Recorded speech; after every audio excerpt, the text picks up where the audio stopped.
I just wanted to show this real quick. So I'm working on ripping out these old strawberries here. These are beach strawberries, just like these guys over here, but these are landscaping beach strawberries. So something I've noticed in the Pacific Northwest is that they're really getting into trying to use native plants for,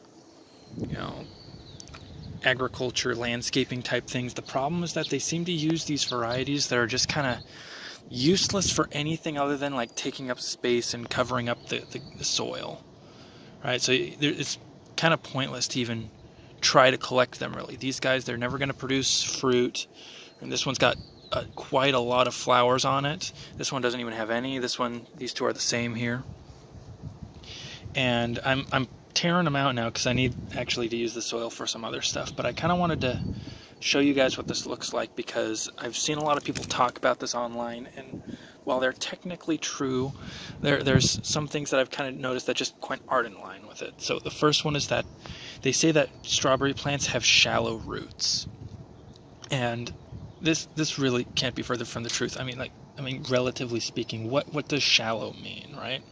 So most of the guys I've seen online saying something along the lines of like 6 inches. And so these pots are about 6 inches deep. And if I grab this guy here to show you, right at the very bottom of this, you can see quite a lot of coiled up roots here.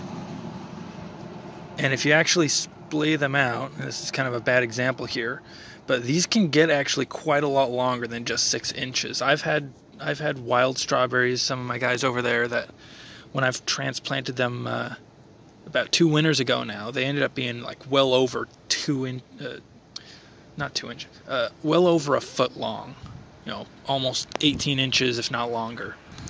I've got some pictures of that online somewhere, but I'm not quite sure how to pull them up for this. And so really, strawberries do have really deep root systems. Like, hell, this guy over here, I know we haven't had like the driest of spring to transition into summer right now at the moment, so it's kind of hard to explain, but this guy here is straight into the ground, and this is some really nasty soil trying to dig into this. Like, there's a huge layer of gravel underneath it, and in order for this guy to really stay alive, even in like the small droughts that we've had so far, like a couple weeks of like really sunny weather, the soil all dries out and gets compacted, you gotta have some roots that are a bit deeper than 6 inches just in order to survive out here. Not only that, but I was pulling this guy out and I'm seeing big old chunks here. This is all moss holding it together right now. Just moss that sort of naturally started showing up, and actually quite a few of these beds. But at least a good inch to 2 inches here, there isn't even any strawberry roots in here. They just don't show up. Like all the way, I can pull all the way up to like right here. All this right here just comes right off. There's no strawberry roots in it. They're not shallow roots. They really aren't. They dig a lot deeper, searching for a lot more things. And that's one of the reasons that I honestly, if I could, I'd grow them straight in the ground. The reason that one's there is because it's a runner. That was voluntary.